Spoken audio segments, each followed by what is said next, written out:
देश आजाद करई की खातिर वीर दिए कुर्बानी।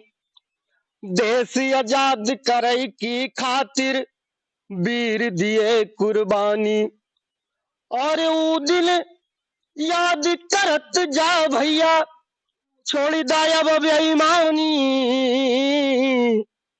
गांधी बाबा का सपनवा गावे दुनिया। गांधी बाबा का सपनवा गावे दुनिया।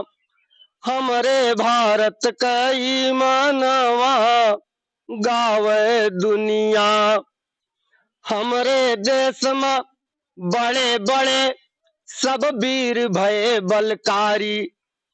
हमारे देश में बड़े बड़े सब वीर भये बलकारी। सच्चा मार्ग दिखा के गईले रहले परोपकारी। कैले सब ही से मिलनवा गावे दुनिया। हमरे भारत कई मानवा गावे दुनिया।